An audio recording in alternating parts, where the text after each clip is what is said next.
কথা বলছি, জেলা প্রশাসনের কাছে আমি স্পষ্ট বলছি যে স্যার আমি জানি না, জনগণ বলে উমুকের কাছে অস্ত্র, এই অস্ত্র যদি তারা রাখে তাহলে লেভেল প্লেইং ফিল্ড তথা নির্বাচন সূত্র কিভাবে থাকবে, এই ব্যাপারে আপনারা কোনো প্রশ্ন দিচ্ছেন কিনা?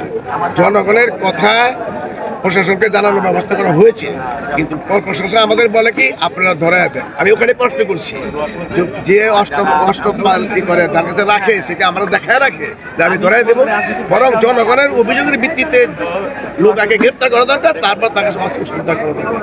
তাহলেই শুধুমাত্র লেভেল প্লেইং ফিল্ড তথা নির্বাচন সূত্র আমি আবার এই দাবি জানাই, জনগণ যাদের কাছে অষ্টাবশ্যের মহিলা দৃষ্টি আকর্ষণ করে তাদেরকে গ্রেপ্তার করার ব্যবস্থা করে নির্বাচনের সুন্দর পরিবেশ সৃষ্টির জন্য প্রশাসন উচিত ব্যবস্থা। গতকাল থেকে আজকে পর্যন্ত প্রচারণা শুরু হয়েছে আমাদের জানা মতে, এই 2 দিনে আপনার কোনো নেতাকর্মী বা আপনার আপনি কোনো ধরনের হুমকির শিকার হয়েছেন কিনা? না, আমি ব্যক্তিগতভাবে যেখানে যেখানে আমি কাজ করছি ওইখানে আমাকে এই ধরনের হুমকির সম্মুখীন আমরা হতে হয় নাই। তবে কেউ একজন দৃষ্টি আকর্ষণ করেছে যে একজনকে থাপা ধরে নিয়ে ছবি তুইলা ফেসবুকে দিয়ে দিছে, আওয়ামী লীগের বিএনপিতে যোগ দিচ্ছে।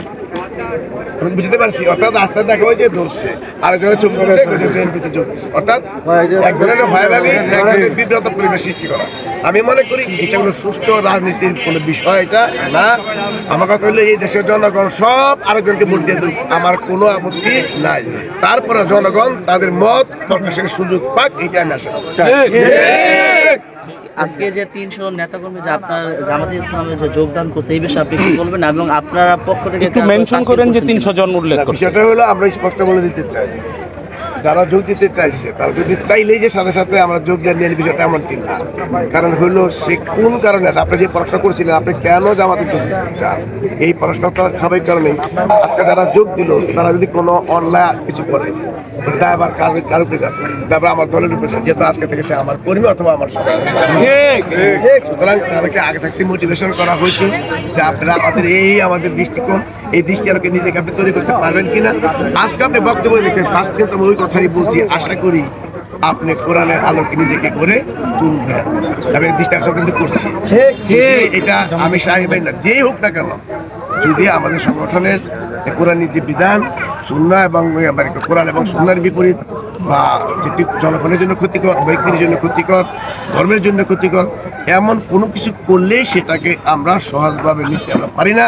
আমরা চাই ব্যক্তির ইসলাম, পারিবারিক ইসলাম, সামাজিক ইসলাম, ব্যবসা বাণিজ্য ইসলাম এবং রাষ্ট্রটা আমরা সংশোধন আমরা চাই। যারা আমরা করতে চাই তারা নিজে ইসলাম না হয়ে অন্যকে ইসলাম করা যায় না, দেশকে ইসলাম করা যায় না। আমরা আশা করি আমাদের বাইরে সেইভাবে গড়ে তুললে আমরা ভবিষ্যৎ তাদের কাছ থেকে তিনি কাজ করে আন্দোলন নিতে পারবো। একটু বললেন কতজন যোগ দিচ্ছে? মানে 300-র অধিক। আরো আজকে আসলে ইউনিয়নের অন্যান্য ইউনিয়নে কিন্তু আসতে দেরি হচ্ছে, ওই কোনো কথা ক্লাস করি। যারা যোগ দিল তারা আসলে কোন দলের ছিল? তারা আসলে তারা তো নিজেই বলছে যে কেউ ছিল যুব দলের সভাপতি, কেউ ছিল বিএনপি ইউনিয়নের সভাপতি, তারা তো নিজেরাই বলছে। আমরা দেখতে পেলাম 2 জন বলছে, অন্য কেউ তো বলে নাই। তাহলে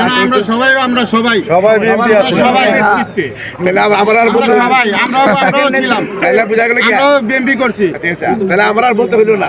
অর্থাৎ এখানে পরিবেশটা সুন্দর রাখার স্বার্থে নেতাতেই পরিচয় করে দেওয়া হয়েছে, বাকি কর্মী বাহিনীকে আসলে ওইভাবে সুযোগ আমরা করে দেই নাই।